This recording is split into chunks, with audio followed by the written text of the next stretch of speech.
আওয়ামী লীগের কার্যক্রমে চলমান নিষেধাজ্ঞা উঠে গেলেও তা নিয়ে ভীত নয় বিএনপি।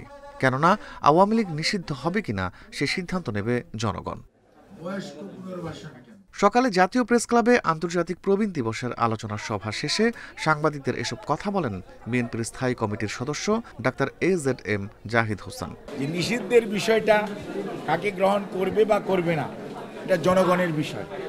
এটা কোনো অবস্থাতেই আইন আদালত অথবা সরকারি সিদ্ধান্তে যে করার যে প্রক্রিয়া এটার সাথে বিএনপি কিন্তু সবসময় দ্বিমত পোষণ করেছে। বিএনপি বলেছিল জনগণ সিদ্ধান্ত নেবে কারা অন্যায় অত্যাচার করেছে। তবে বিএনপি সবসময় একটা কথা আমরা বলছি, সেটা হচ্ছে দোজুয়ার এই গণহত্যাকারী এবং এটার যারা আদেশ দিয়েছে তাদেরকে আইনের আওতায় এনে যথাযথ বিচার করা। খুব শিগগিরই আওয়ামী লীগের কার্যক্রম সচল হবার কোনো সম্ভাবনা নেই বলে জানালেন আইন উপদেষ্টা আসিফ নজরুল। বরিশালে শঙ্কর মঠ পূজা মণ্ডপ পরিদর্শন শেষে তিনি আরও বলেন, আন্তর্জাতিক আদালতে সংগঠন হিসেবে আওয়ামী লীগের বিচারের পদক্ষেপও প্রক্রিয়াধীন। বাস্তবিক অর্থে আওয়ামী লীগের কার্যক্রম নিষিদ্ধটা উইথড্র হবে এই ধরনের কোনো সম্ভাবনা আমি দেখতে পাচ্ছি না, আমি অন্তত দেখতে পাচ্ছি না। বরং আমি যেটুক জানি যে আমাদের আন্তর্জাতিক অপরাধ আদালতে যে প্রসিকিউশন টিম আছে সেই টিমের পক্ষ থেকে সংগঠন হিসাবে আওয়ামী লীগের বিচার চাওয়ার একটা পদক্ষেপ বরং নেওয়া হচ্ছে। দেশকে অস্থিতিশীল করতে পাহাড়কে যারা অশান্ত করবে তাদের বিরুদ্ধেও ব্যবস্থা নেওয়া হবে বলেও জানান আইন উপদেষ্টা। Rifat Alam, independent News, Dhaka. রাজনীতিবিদরা নিজেদের প্রয়োজনে ছাত্রদের ব্যবহার করে বলে মন্তব্য করেছেন ধর্ম উপদেষ্টা আ.ফ.ম. খালিদ হোসেন। তিনি আরও বলেন, ব্যক্তিগতভাবে তিনি ছাত্র রাজনীতি পছন্দ করেন না।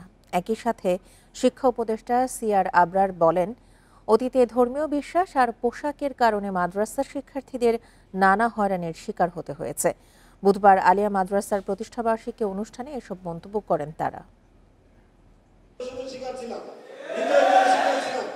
বুধবার সকালে রাজধানীর বকশীবাজারে আলিয়া মাদ্রাসার ২৪৬তম প্রতিষ্ঠাবার্ষিকীর আয়োজন করা হয়। এই অনুষ্ঠানে বক্তারা আলিয়া মাদ্রাসার ইতিহাস, ঐতিহ্য, প্রেক্ষাপট ও গৌরবের নানা দিক তুলে ধরেন। এ সময় অন্তর্বর্তী সরকারের ধর্ম বিষয়ক উপদেষ্টা আ.ফ.ম. খালিদ হোসেন বলেন, রাজনীতিবিদরা নিজেদের প্রয়োজনে ছাত্রদের ব্যবহার করে। নির্বাচন বিষয়ে তিনি বলেন, আগামী নির্বাচনে প্রত্যেকে নির্বিঘ্নে ভোটাধিকার প্রয়োগ করতে পারবে। স্বাধীনতার ৫৪ বছর পরে এই প্রথম প্রফেসর ডক্টর ইউনূস সাহেবের সরকারে একটা সুযোগ এনে দিয়েছে। আমরা ফেব্রুয়ারিতে নির্বাচন করব। Fair, free, impartial and inclusive election will be held. প্রতিটি মানুষ তার নিজের ভোট দিতে পারবে। আমরা এভাবে এগিয়ে যাচ্ছি। ভোট হবে দিনের বেলা, রাতে নয়। এদিকে শিক্ষা উপদেষ্টা সিআর আবরার বলেন, অতীতে ধর্মবিশ্বাস ও পোশাকের কারণে নানাভাবে হয়রানি করা হতো। পাশাপাশি জঙ্গি নাটকও সাজানো হয়েছে।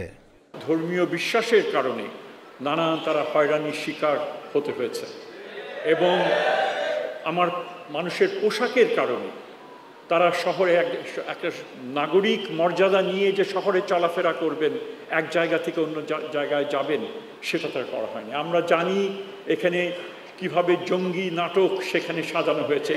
আলোচনায় বক্তারা সকল বাধা বিপত্তি ও ষড়যন্ত্র রুখে দিতে সবার প্রতি আহ্বান জানান। রাহিনুল ইসলাম রিঙ্কু, ইন্ডিপেন্ডেন্ট নিউজ, ঢাকা। পার্বত্য অঞ্চলে ইউপিডিএফকে আর ছাড় দেওয়া হবে না বলে হুঁশিয়ারি দিয়েছেন রাঙামাটির সেনা region commander brigadier general Mohammad Nazmul Haque. বুধবার সন্ধ্যায় রাঙামাটি শহরের তবলছড়ি কালী মন্দিরের মণ্ডপে দুর্গাপূজা পরিদর্শনে গিয়ে সাংবাদিকদের কথা জানান তিনি। নাজমুল হক বলেন, একটি কুচক্রী মহল পাহাড়ে সবসময় বিভেদ তৈরির চেষ্টা করে। এই চক্রটি খাগড়াছড়িতে সংঘাত সৃষ্টির নেপথ্যে কাজ করেছে। পাহাড় স্থিতিশীল থাকলে অনেক উন্নয়ন কর্মকাণ্ড পরিচালিত হবে বলেও জানান ব্রিগেডিয়ার জেনারেল নাজমুল হক।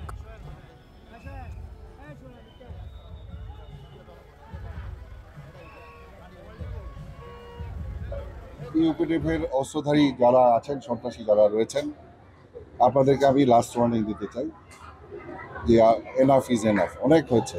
আপনাদেরকে আমরা অনেক ছাড় দিয়েছি, বাট আমি এতটুকু এনশিওর করতে পারি, যতদিন আমরা এখানে আছি পার্বত্য চট্টগ্রামে আমাদের রাঙামাটি রিজন থেকে আমরা এনশিওর করব যে আপনারা এই দেশ থেকে আপনাদেরকে বিতাড়িত হতে হবে। নতুন শিক্ষাক্রম চালুর প্রস্তুতি শুরু করেছে জাতীয় শিক্ষাক্রম ও পাঠ্যপুস্তক বোর্ড এনসিটিবি। চলতি মাসেই শিক্ষক, শিক্ষার্থী, অভিভাবক, রাজনীতিবিদ সহ সব স্তরের মানুষের মতামত নেওয়া হবে। সেই অনুযায়ী শিক্ষাক্রমের রূপরেখা ঠিক করা হবে। শিক্ষা গবেষকরা বলছেন, উন্নত দেশের শিক্ষাক্রম অনুসরণ করলে সুফল মিলবে না। স্বৈর শাসনের সময় পর্যাপ্ত প্রস্তুতি ছাড়াই 2022 সাল থেকে নতুন শিক্ষাক্রম চালু করা হয়। তবে যেটি নিয়ে পরবর্তীতে অভিভাবক থেকে শুরু করে শিক্ষা গবেষকরা তীব্র সমালোচনা করে। গত বছরের 5 আগস্ট ছাত্র জনতার গণঅভ্যুত্থানের মুখে স্বৈরাচার শেখ হাসিনা সরকারের পতনের পর 13 বছর আগে শিক্ষাক্রম অনুযায়ী বই ছাপানো হয়। সেই সঙ্গে 2027 সাল থেকে আবারও নতুন শিক্ষাক্রম চালুর সিদ্ধান্ত নেয় অন্তর্বর্তীকালীন সরকার। এরই মধ্যে শিক্ষাক্রম নিয়ে কাজ শুরু করেছে জাতীয় শিক্ষাক্রম ও পাঠ্যপুস্তক বোর্ড। চলতি মাসে শিক্ষক, অভিভাবক, রাজনীতিবিদ, শিক্ষার্থী সহ সব স্তরের সাথে আলোচনা করা হবে। মাঠ পর্যায় থেকে সংগ্রহ করা হচ্ছে তথ্য। পলিটিক্যাল পার্টি, আমাদের স্টুডেন্ট, আমাদের শিক্ষকরা, আমাদের গার্ডিয়ানরা আগামী প্রজন্মকে কিভাবে দেখতে চায় সেটা আমরা যাচাই করার প্রক্রিয়া শুরু করে দিয়েছি। ঠিক আছে, আমাদের টুলস ডিজাইন হয়েছে। শিক্ষা গবেষকরা বলছেন, বর্তমান শিক্ষাক্রমের সাথে মিল রেখে নতুন শিক্ষাক্রম করতে হবে। একবারেই আমূল পরিবর্তন করতে গেলে ভালো ফল আসবে না। কোন কারিকুলামের উপর বেসিস করে আপনি করছেন, অ্যালাইনমেন্ট কি, আগের বছরের কারিকুলামের সাথে সামঞ্জস্যও থাকা লাগবে এবং ফিউচার যে কারিকুলামটা হবে এর মধ্যে একটা ব্রিজিং থাকা লাগবে। আপনি হুট করে একটা নতুন করে দিলেন যে আগের সাথে কোনো মিল নেই কিংবা ভবিষ্যতের সাথে কোনো মিল থাকবে না, তাহলে এই বাচ্চাগুলো কি করবে? সেই সঙ্গে উন্নত দেশের শিক্ষাক্রম অনুকরণ করে তৈরি করলে সেটি বাস্তবায়নযোগ্য হবে না। দেশের আর্থসামাজিক বাস্তবতার সাথে মিলিয়ে শিক্ষাক্রম প্রণয়ন করতে হবে। এই এগোনোটা যেন হয় বাস্তব ভিত্তিক, আমার কনটেক্সটের সাথে ম্যাচ করে এবং আমার শিক্ষা ব্যবস্থাকে আরও সামনের দিকে এগিয়ে নিয়ে যায়। এটিকে খুব পরিষ্কারভাবে করতে হবে এবং এক্ষেত্রে খুব সুস্পষ্টভাবে যে কথাটা আমি বারবারই বলতে চাই সেটা হচ্ছে কারিকুলাম যেন গুটি কয়েক মানুষের কোনো প্রোডাক্ট না হয়। তবে নতুন শিক্ষাক্রম বাস্তবায়নের আগে শিক্ষকদের পর্যাপ্ত প্রশিক্ষণ দিতে হবে বলছেন শিক্ষা গবেষকরা। নূরে আলম, ইন্ডিপেন্ডেন্ট নিউজ, ঢাকা। বুধবার রাতভর বৃষ্টি, ছুটির কারণে অতিরিক্ত গাড়ি আর দড়িকান্দিতে রডবাহী ট্রাক বিকল সব মিলিয়ে ঢাকা চট্টগ্রাম মহাসড়কে তীব্র হয় যানজট। 1 থেকে 1.5 ঘন্টার পথ পাড়ি দিতে সময় লাগে 7 থেকে 8 ঘন্টা। যাত্রাবাড়ি থেকে মেঘনা ব্রিজ পর্যন্ত জ্যামে ঘন্টার পর ঘন্টা ভোগান্তি পোহাতে হয় যাত্রীদের। পুজো মানেই লম্বা ছুটি এবং সেই ছুটিতে পরিবার পরিজনদের কাছে ছুটে যায় জীবিকার তাগিদে শহরে থাকা মানুষ। তখন একসাথে সব চাপ পড়ে মহাসড়কগুলোতে, সৃষ্টি হয় তীব্র যানজট। এই চিত্র বুধবার বিকেলে ঢাকা চট্টগ্রাম মহাসড়কের নারায়ণগঞ্জের সাইনবোর্ড অংশের। ছোট বড় গাড়ির এই দীর্ঘ সারি পৌঁছায় মেঘনা গোমতী সেতু পর্যন্ত। সৃষ্টি হয় 20 থেকে 25 কিলোমিটার যানজট। এই সড়ক ব্যবহার করে কুমিল্লা ফেরত এক চালক জানায় 1 ঘন্টার রাস্তা অতিক্রম করতে লাগে 6 ঘন্টা এবং ঢাকা থেকে কুমিল্লা যেতে লাগে প্রায় 10 ঘন্টা। ঢাকা থেকে কুমিল্লা যাচ্ছি, যাওয়ার পথে আমার মেঘনা পার হইতে আমার 5.5 থেকে 6 ঘন্টা আমার সময় লাগছে। জামের কারণে এই জায়গায় দাঁড়িয়ে রয়েছি, যাইতে পারতেছি না, এত জাম, প্রচন্ড জাম আর কি। তীব্র জ্যামে অপেক্ষা করতে করতে গরমে অসুস্থ হয়ে যায় অনেকে। এদের মধ্যে বাড়ি ফিরে যায় কেউ কেউ। প্রত্যক্ষদর্শীরা জানান, ভোর থেকেই সড়কের লম্বা সারি, যা বেলা বাড়ার সাথে সাথে দীর্ঘ হয়। আজকে আসলে সকাল থেকে অনেক জ্যামজোটা ছিল, এদিক দিয়ে আমরা যাইতে দিতে পারি নাই। আর সকাল থেকে তীব্র জ্যামজোটার কারণে আমরা চিটাগং পর্যন্ত যে যাবো ওই সিস্টেমটাও ছিল না। সারাদিনে জ্যাম, সারাটা দিন আজকে জ্যাম, আজকে সারাটা দিন জ্যাম। বিশেষ কোনো দিন পরিবার পরিজনদের সাথে কাটাতে গিয়ে মহাসড়কে যেন ভোগান্তি পোহাতে না হয়, এমনটাই প্রত্যাশা সাধারণ জনগণের। আফসানা ফিরোজ জুই, ইন্ডিপেন্ডেন্ট নিউজ, ঢাকা। এনবিআরের নির্দেশে বাণিজ্য নিরবচ্ছিন্ন রাখতে দুর্গাপূজার ছুটিতেও চালু আছে দেশের বিভিন্ন শুল্ক কেন্দ্র ও কাস্টমস হাউস। সীমিতভাবে চলছে আমদানি রপ্তানি কার্যক্রম। ছুটি স্থগিত করা হয়েছে সংশ্লিষ্ট কর্মকর্তাদের। তবে সেবা চালু থাকলেও কম ছিল সেবা প্রার্থীদের ভিড়। এদিকে ব্যাংক, শিপিং অফিসও চালু রাখার পক্ষে ব্যবসায়ীরা। দুর্গাপূজা উপলক্ষে 4 দিনের টানা সরকারি ছুটিতে বন্ধ আছে দেশের সব সরকারি অফিস, ব্যাংক ও আর্থিক প্রতিষ্ঠান। তবে 1 ও 2 অক্টোবর সরকারি ছুটির দিনেও সীমিত আকারে চালু আছে দেশের শুল্ক কেন্দ্র ও কাস্টমস হাউসের কার্যক্রম। বুধবার সকালে চট্টগ্রাম কাস্টমস ও বন্দর এলাকায় কর্মকর্তাদের উপস্থিতি লক্ষ্য করা গেলেও ব্যবসায়ীদের উপস্থিতি ছিল কম। অনেক সময় একটা ছোট একটা অনুমোদনের জন্য দেখছে অনেক বড় একটা কনসার্ন আটকে যেতে পারে। এরকম বিশেষ বিশেষ কাজগুলোর জন্য আটকে না থাকে, এগুলো এক্সপেডিট করার স্বার্থে আমরা আসলে আমাদের এই বন্ধের সময়ও আমরা একটা সার্ভিস দিয়ে যাই আর কি। বেশিরভাগ কর্মচারী পূজার ছুটিতে থাকায় ব্যবসায়িক কার্যক্রম চালাতে প্রয়োজনীয় জনবল মিলছে না বলে জানালেন ব্যবসায়ীরা। যদি রবিবার আমি এটা ওপেনিং নিতে চাই তাহলে আমার এটা হচ্ছে 4-5 দিনের ড্যামেজ আসতো এটার, এই আর কি। এটা তো অবশ্যই আমার অনেক উপকার হয়েছে এক্ষেত্রে। খাদ্যদ্রব্য যেগুলো আসে এগুলা দ্রুত খালাসের জন্য কাস্টমস কর্তৃপক্ষ একটা নির্দেশনা দিয়েছেন। এদিকে দুর্গাপূজা উপলক্ষে ভারতের সব কার্যক্রম বন্ধ থাকায় বেনাপোল ও পেট্রাপোল বন্দরের কার্যক্রমও স্থবির হয়ে আছে। এতে আটকা পড়েছে 1000-এরও বেশি পণ্যবাহী truck. Amirul Islam, independent News, Dhaka. দুর্গাপূজার দীর্ঘ ছুটিতে পর্যটক ও দর্শনার্থীদের সরগরম সারা দেশের পর্যটন কেন্দ্র। বৈরী আবহাওয়া উপেক্ষা করে পর্যটকেরা ভিড় করছেন কক্সবাজার, কুয়াকাটা সৈকত ও পাহাড়ে। ইতোমধ্যে হোটেল, মোটেল, রিসোর্টগুলো পরিপূর্ণ দর্শনার্থীর সমাগমে। দুর্গাপূজার দীর্ঘ ছুটিতে কক্সবাজারের সমুদ্র সৈকত, পাহাড়ে এখন উপচে পড়া ভিড়। পরিবার পরিজন নিয়ে অনেকে এসেছেন ছুটির এই সময়ে প্রকৃতির সঙ্গে কাটাতে। আবহাওয়াটা কিছুটা গুমোটের কারণে আমরা এখন কিছুটা এনজয় করতে পারছি না, বাট হোপ আমরা কালকে সকালে আরো অনেক ভালোভাবে এনজয় করতে পারবো। পূজার ছুটিতে অনেক ভালো লাগলো। পর্যটকদের পদচারণায় প্রাণবন্ত হয়ে উঠেছে সাগরকন্যা কুয়াকাটার বিভিন্ন পয়েন্ট। আগতরা সৈকতের বালিয়াড়িতে উত্তাল ঢেউয়ে মেতেছেন সমুদ্র স্নানে। আমরা আজকে সকালেই আসছি, একটু পরে নামবো, বিচে গোসল করবো। আমরা বাচ্চা কাচ্চা ফ্যামিলি সবাই আসছি, আমাদের খুবই ভালো লাগতেছে, আমরা খুবই এক্সাইটেড। হোটেল মোটেল সবকিছুই বর্তমানে বুকিং হয়ে গেছে, তো আমরা আগেই বুকিং দিয়ে রাখছিলাম, যার জন্য আমাদের সমস্যা হয় না। টানা ছুটিতে পর্যটকদের ঢল নেমেছে বান্দরবানে। পরিবার পরিজন নিয়ে আসা পর্যটকরা ভিড় জমাচ্ছেন মেঘলা, নীলাচল, নীলগিরি, দেবতাকুম সহ জেলার সব দর্শনীয় স্থানে। দীর্ঘদিন পর দর্শনার্থীদের আগমন দেখে খুশি পর্যটন সংশ্লিষ্টরা। এবার 1000 কোটি টাকার ব্যবসার আশা ব্যবসায়ীদের। গত 2 দিন আগ থেকে আগামী 4 দিন পর্যন্ত আমাদের 100% বুকিং আছে। আমাদের বান্দরবনে ইনশাআল্লাহ শান্তি বিরাজ করতেছে। আমরা অনেক খুশি, আমরা অনেক আগে রুমগুলো সব সেল করে ফেলছি, তবে এখন যারা আসতেছে নতুন করে আমরা রুম সেল করতে পারতেছি না। এদিকে খাগড়াছড়ি সহিংসতায় পর্যটন খাতে কিছুটা প্রভাব পড়েছে রাঙামাটিতে। বেড়াতে আসার পরিকল্পনা বাতিল করেছেন অনেকে, তবে যারা এসেছেন তাদের হতাশ করছে না প্রকৃতি। Zulekha Parvin, independent news. কুষ্টিয়ার মিলপাড়া এলাকায় 100 বছরেরও বেশি সময় ধরে বসবাস করছে 20টি নেপালি পরিবার। বাংলাকে আপন করে নিয়ে বংশ পরম্পরায় বাস করলেও ধরে রেখেছেন পূর্বপুরুষের সংস্কৃতি। নেপালি পরিবারগুলোর কারণে এলাকাটি সবার কাছে নেপালি পাড়া নামেই পরিচিত। কুষ্টিয়ার মিলপাড়া এলাকায় অবস্থিত ঐতিহ্যবাহী মোহিনী মিল। 1908 সালে মিলে কাজ করতে আসেন নেপালের 50টি পরিবার। বিভিন্ন কারণে একসময় মিলটি বন্ধ হয়ে গেলেও বাংলাদেশেই থেকে যান 20টি পরিবার, আর এই এলাকা পরিচিতি পায় নেপালি পাড়া নামে। কয়েক প্রজন্ম ধরে এদেশে বাস করা নেপালিরা বাংলাতেই কথা বলেন, তবে একই সাথে ধরে রেখেছেন নেপালি সংস্কৃতি। নেপালের আত্মীয় পরিজনের সঙ্গেও রয়েছে যাতায়াত। নেপালি হলেও বাংলা ভাষায় কথা বলে, আর যদি আমাদের আত্মীয় স্বজন যদি আসে সাথে আমাদের মাতৃভাষায় কথা বলি, আমরা এখানে নেপালি কথা আছি, আজ বহুত দিন ধরে আমরা আছি। স্থানীয় হয়ে গেছে আমার এই দেশটা আমার কোনো ভালো লাগে না, এবং আমার নিজের দেশে গেলে আমার ভালো লাগবে না। নেপালে ফিরে যাওয়া আছে, আত্মীয় স্বজন আছে ডাকে, কিন্তু এই পরিবেশে আমরা মানুষ হয়েছি, বুঝছেন, ওখানে যায় আর আমাদের অ্যাডজাস্ট করা খুব মুশকিল হবে। নেপালি সংস্কৃতির ধারক বাহক এই পরিবারগুলোর কারণে স্থানীয়দের কাছেও এলাকার ভিন্ন আকর্ষণ আছে। এ যেন কুষ্টিয়ার মাঝে একখণ্ড নেপাল।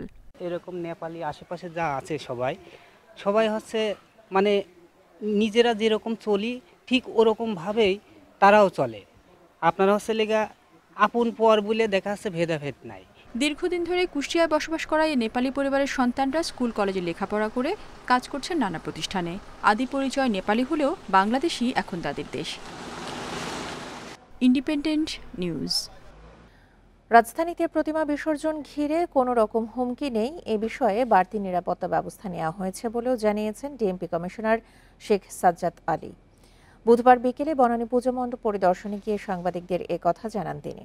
নির্ধারিত সময়ে প্রতিমা বিসর্জনের আনুষ্ঠানিকতা শেষ করার আহ্বানও জানান ডিএমপি কমিশনার। আরও বলেন, এখন পর্যন্ত কোনো অপ্রীতিকর ঘটনা ছাড়াই উৎসব মুখরভাবে পূজার আনুষ্ঠানিকতা চলছে। ঢাকার 254টি মণ্ডপের নিরাপত্তায় পূজা কমিটির 2 জন স্বেচ্ছাসেবককে রাতে নিয়োজিত রাখার অনুরোধ জানান শেখ সাজ্জাদ আলী। উৎসবমুখর পরিবেশে পূজা উদযাপন করেন, কোনো অসুবিধা হবে না। কোনোরূপ কোনো কিছু হইলে আমরা আইন শৃঙ্খলা বাহিনীর লোকেরা যথাযথ ব্যবস্থা নেব। হিন্দু, মুসলিম, বৌদ্ধ, খ্রিস্টান সবাই আমরা ভাই বোনের মতো একত্রে বসবাস করে আসতেছি। এই সম্প্রীতি যেন কোনোভাবেই নষ্ট না হয়। আজ হিন্দু সম্প্রদায়ের সর্ববৃহৎ ধর্মীয় উৎসব দুর্গাপূজার মহাদশমী। সকাল থেকেই দেশের বিভিন্ন পূজা মণ্ডপে শুরু হবে বিজয়া দশমীর পূজা অর্চনা। পরে বিসর্জনের মধ্য দিয়ে শেষ হবে 5 দিনের শারদীয় দুর্গোৎসব। ভক্তরা দেবীর কাছে শান্তি, সৌভাগ্য আর সমৃদ্ধি কামনা করবেন। পূজা শেষে শুরু হবে প্রতিমা বিসর্জনের আনুষ্ঠানিকতা। পলাশী থেকে শোভাযাত্রার মাধ্যমে প্রতিমা নিয়ে যাওয়া হবে বুড়িগঙ্গা নদীতে। একই সঙ্গে সারা দেশেই পূজা মণ্ডপগুলোতে সম্পন্ন হবে বিসর্জন। ধর্মীয় গুরুরা বলছেন, দুর্গাপূজা শুধু উৎসব নয়, এটি মানুষে মানুষে মিলনেরও প্রতীক।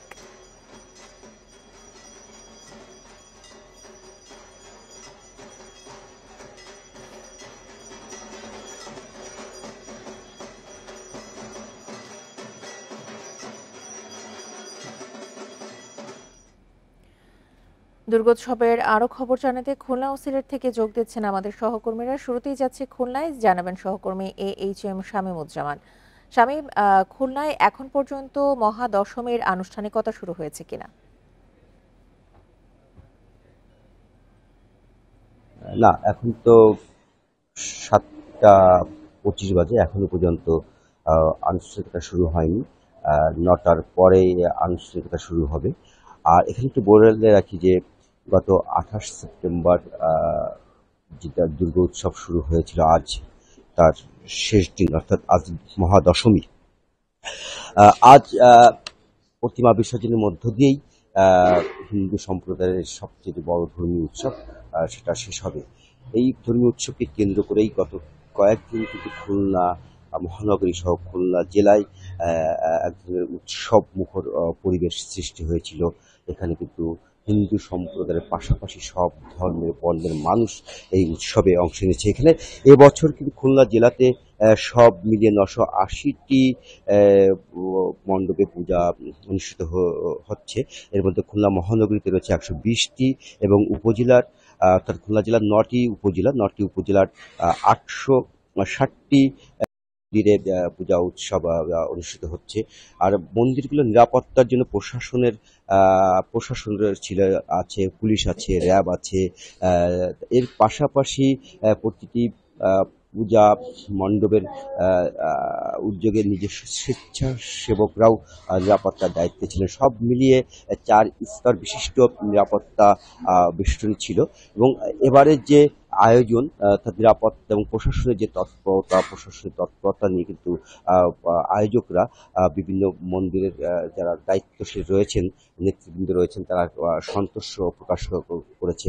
আর সব মিলে যেহেতু আজকে যে ধর্মীয় যে আয়োজন, তার মধ্যে রয়েছে অঞ্জলি 9টার সময় অঞ্জলি প্রদান এবং তার পাশাপাশি মঙ্গল শোভাযাত্রা, সিঁদুর দান এবং 3:40 পর বিসর্জন শুরু হবে। প্রতি বছরই খুলনা মহানগরীতে জেলখানা ঘাটে প্রতিমা বিসর্জন শুরু হয় এবং এবারও 3:40 পর প্রতিমা বিসর্জন এখানে হবে। এবং প্রতিমা বিসর্জনকে কেন্দ্র করে সেখানে যাতে আইন শৃঙ্খলা পরিস্থিতি স্বাভাবিক থাকে, সেই জন্য প্রশাসনের পক্ষ থেকে সর্বোচ্চ সতর্কমূলক ব্যবস্থা নেওয়া হয়েছে।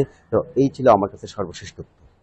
শামীম, সঙ্গেই থাকুন। এবার আমরা যাচ্ছি সিলেটে, সেখান থেকে জানাবেন আমাদের সহকর্মী রানা মজুমদার। রানা, আজকে মহাদশমীর আয়োজন শেষে তো দেবী দুর্গা আবারও কৈলাসে ফিরে যাবেন। সার্বিক বিষয়ের আনুষ্ঠানিকতা এখনো শুরু হয়েছে কিনা এবং সবশেষ তথ্য জানাবেন। মন্দির মসজিদ পাশাপাশি চলছে দুই সম্প্রদায়ের মানুষদের উপাসনা। এই সম্প্রীতির অটুট বন্ধন কয়েকশো বছরের। এই উদাহরণ শেরপুরের।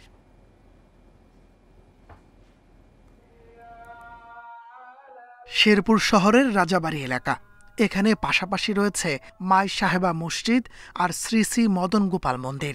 মসজিদে চলছে ইবাদত, অন্যদিকে মন্দিরে দুর্গাপূজার আয়োজন। শেরপুর শহরের কয়েকটি জায়গায় এমন সম্প্রীতির নিদর্শন দেখা যায়। আজ পর্যন্ত যখন পুজো হয় তাদের তরফ থেকে কখনো কোনো অপ্রীতিকর কিছু এখনো পর্যন্ত লক্ষ্য করিনি বা হয়নি। মসজিদ এই পূজার মন্দির পাশাপাশি আমরা নামাজ পড়ি, আমাদের কোনো সমস্যা নাই। স্থানীয়রা বলছে নামাজের সময় থেমে যায় ঢাক ঢোলের শব্দ, আবার পূজার সময় ভরে ওঠে মণ্ডপ, উলুধ্বনি আর ধূপকাঠির সুবাস।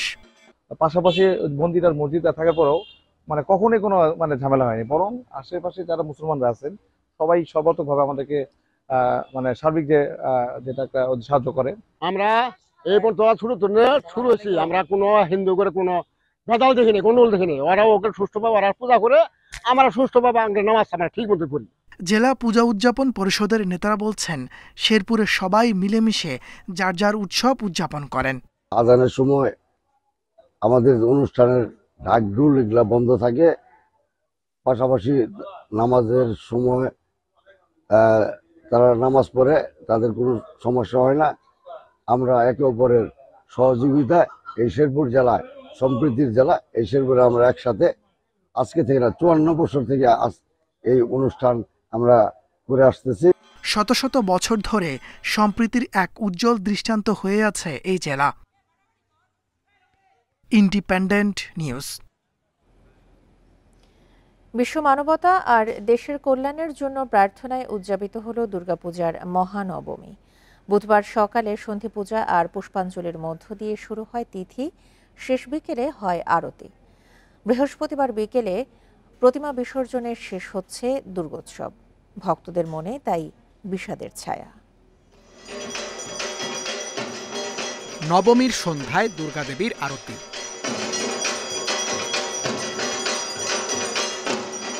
ঢাকেশ্বরী জাতীয় মন্দিরে পুরোহিত ব্যস্ত শাস্ত্রীয় আচারে। ধূপের সুরভিত ধোঁয়ায় চলে প্রার্থনা, পাশেই একটানা ঢাকের বাদ্য জমিয়ে তোলে পুরো আয়োজন। সন্ধ্যার এই আরতি দেখতে মণ্ডপে হাজির হন ভক্তরা, অনেকে দেন উলুধ্বনি।